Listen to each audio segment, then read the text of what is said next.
Welcome all of you dear students and my dear friends, welcome back once again. मैं हूं doctor वेद और आज मैं आपका एक डाउट क्लियर करने वाला हूं। ये जो वीडियो सेशन होने वाला है वह सेफ्टी से रिलेटेड है। हमें हेल्थ सेफ्टी मैनेजमेंट करना चाहिए या फायर सेफ्टी मैनेजमेंट करना चाहिए। ये दोनों कोर्सों में काफी कंफ्यूजन है। दो तरह के कोर्स आपके पास है और आप 10+2 पास हैं तो आप एलिजिबल हैं कि मैनेजमेंट लेवल का कोर्स कर सके। अब सवाल ये उठता है कि हम कौन सा करें, हेल्थ सेफ्टी मैनेजमेंट करें या फायर सेफ्टी मैनेजमेंट करें।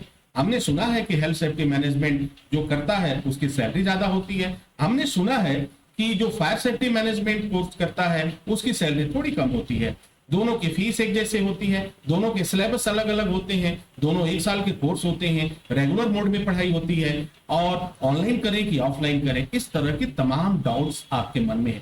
तो डियर स्टूडेंट, ये सभी डाउट्स आज मैं एक एक करके क्लियर करूंगा और आपको ये बताने का प्रयास करूंगा कि आपको क्या करना चाहिए। देखो, आपका अगर इंटरेस्ट हेल्थ एंड सेफ्टी की बात करें है तो आप इसे कर सकते हैं। अभी सवाल इंटरेस्ट की जहां बात आती है तो यहाँ एक कंफ्यूजन और क्रिएट हो जाता है। हम 10+2 तो पास हैं, लेकिन अब 10+2 में भी एक दिक्कत आ रही है कि आर्ट से हैं कि साइंस से हैं कि उर्दू से हैं कि मदरसे से हैं, हमने पढ़ाई किया है तो हम करें तो क्या करें। तो डियर स्टूडेंट, इन तमाम बातों को, इन तमाम झोल को आप छोड़ दीजिए और सिर्फ यह बात एक बात समझिए कि यदि आप 10+2 पास हैं, चाहे आप आर्ट से पास हो, चाहे आप साइंस से पास हो, चाहे आप मदरसे से पास हो, उर्दू से पास हो, अगर आप 10+2 पास हैं तो आप हेल्थ सेफ्टी मैनेजमेंट भी कर सकते हैं, आप फायर एंड सेफ्टी मैनेजमेंट भी कर सकते हैं। अब एक दूसरी बात आती है कि हमारा परसेंटेज कितना होना चाहिए। परसेंटेज हमारा 40%, 50%, 60%, 80% कितना होना चाहिए। तो डियर स्टूडेंट, इसमें परसेंटेज की कोई दिक्कत नहीं है। आप अगर पास आउट हैं तो आप कोर्स कर सकते हैं। ये दो डाउट्स तो क्लियर हो गए आपके। अब तीसरी बात मैं बात कर लेता हूं कि हमें करना क्या चाहिए। अगर देखिए, अगर इंग्लिश में आप कंफर्टेबल हो, अगर इंग्लिश में रुचि आपकी है, थोड़ी बहुत इंग्लिश आती है और सैलरी अधिक पाना चाहते हैं तो आप हेल्थ सेफ्टी मैनेजमेंट को अपना बना लीजिए। उस कोर्स को आपको कर लेना चाहिए। और अगर आपको बिल्कुल घबराहट होती है कि नहीं, हमें अंग्रेजी से बहुत घबराहट होती है, हम नहीं सीख पाएंगे, हमें तमाम तरह की प्रॉब्लम्स होती है, तो आपको फायर एंड सेफ्टी मैनेजमेंट के बारे में सोचना चाहिए।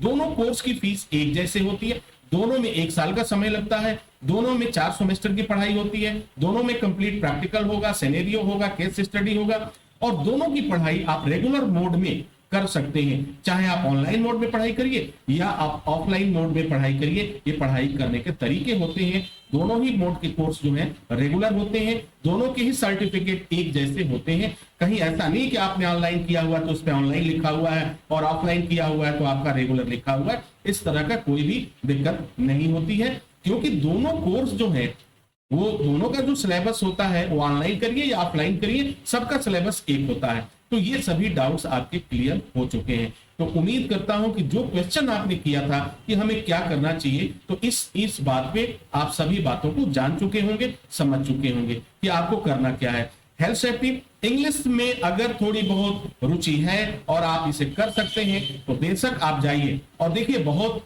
कठिन अंग्रेजी नहीं है, आप इसे सीख सकते हैं। दुनिया की जितनी भी भाषाएं हैं उनमें से अगर कोई सबसे आसान भाषा है तो वह अंग्रेजी भाषा है, इंग्लिश भाषा है। बहुत इजी वे में आप इसे सीख सकते हैं। थोड़ा सा मेहनत करने की जरूरत है, थोड़ी सी प्रैक्टिस करने की जरूरत है और थोड़ा सा उन लोगों के साथ, उन व्यक्तियों के साथ रहने की आवश्यकता है जो जिनकी मदर टंग सिर्फ अंग्रेजी है, वह हिंदी नहीं जानते। और दूसरी तरफ अगर आपको इन तमाम बातों से आप इत्तेफाक नहीं रखते तो निश्चित रूप से आपको फायर एंड सेफ्टी में जाना चाहिए, क्योंकि यहाँ पर आपको रीजनल लैंग्वेज मिल जाएंगे, आपको हिंदी भाषा भी मिल जाएगा, आपको इंग्लिश भाषा भी मिल जाएगा और अन्य भाषा भी मिल जाएंगे। एक बात और क्लियर कर देना चाहता हूं आपको कि यदि आप जो है इंग्लिश में वीक हैं तो क्या हेल्थ सेफ्टी मैनेजमेंट का कोर्स नहीं कर सकते? तो कोर्स कर सकते। इसमें भी पढ़ाई का माध्यम जो है हिंदी और अंग्रेजी है। तो ये दोनों स्थितियां आपके सामने हैं। हर एक चीज मैंने आपके साथ समक्ष रख दिया। अब डिसीजन लेना आपका काम है, निर्णय लेना आपका काम है। तो डियर स्टूडेंट, उम्मीद करता हूं कि आपको आपके सारे प्रश्नों का जवाब मिल चुका होगा। इसी के साथ इजाजत चाहेंगे, नेक्स्ट वीडियो में हाजिर होंगे। तब तक के लिए wish you all the best. Thank you for watching, thank you for learning.